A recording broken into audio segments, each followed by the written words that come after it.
Madame la maire, chers collègues, pour compléter les propos de Carole Gandon, permettez-moi de rappeler que la réalisation de cet aménagement s'inscrit bien pour nous dans la poursuite de la mise en œuvre du projet de Rennes 2030.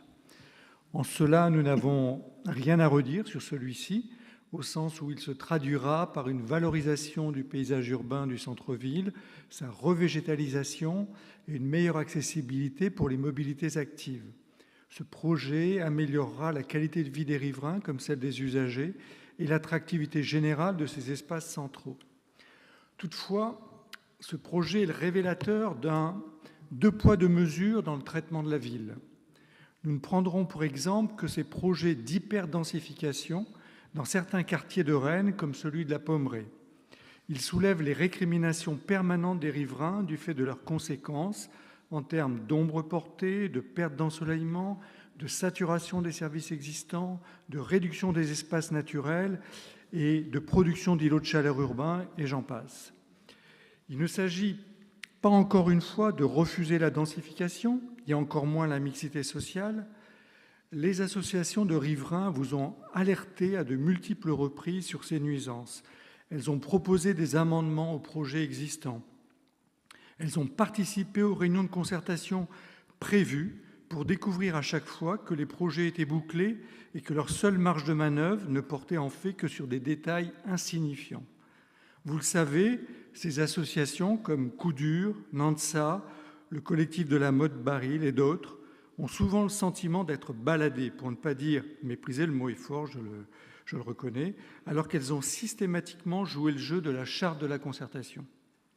Vous nous rétorquerez que lors de votre élection, le projet Rennes 2030 a été validé et que vous êtes légitime à le mettre en œuvre. Certes, mais revenons un peu sur les ambiguïtés de son contenu. Ce projet était agrémenté de visuels alléchants. Il vantait une végétalisation massive, des perspectives et une architecture harmonieuse.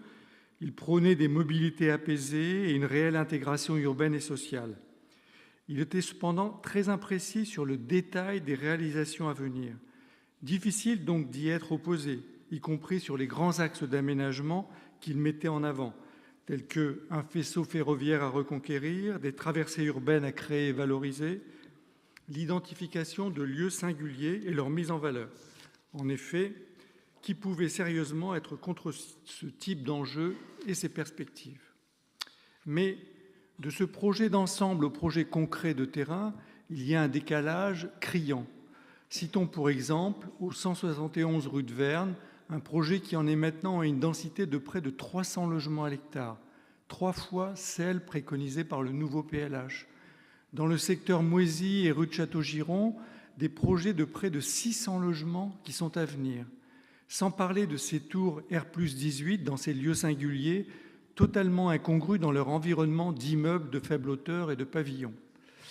Le contraste est violent entre ces projets déstructurants et le projet d'aménagement des espaces publics du centre-ville. Certains pourraient même y voir, d'un côté, une prime à la gentrification en cours de l'hypercentre et de l'autre, le sacrifice de ces quartiers péricentraux, vus comme des pages blanches où les habitants en place ne seraient finalement que menus frettins. Des quartiers où la ville concentrerait toutes ses recherches d'espace nécessaires à ses objectifs de construction, où promoteurs ou bailleurs donneraient libre cours à ce souci manifeste d'optimisation financière, où urbanistes et architectes seraient enjoints à démontrer leur capacité à surdensifier pour maximiser la production de logements. Non, décidément, autant ce projet d'aménagement des quais de Vilaine et de la place de la République nous semble bienvenu, autant ce qui se fait sur ces quartiers, ces axes structurants et ces lieux singuliers nous semble devoir être retravaillé pour une meilleure insertion urbaine et sociale.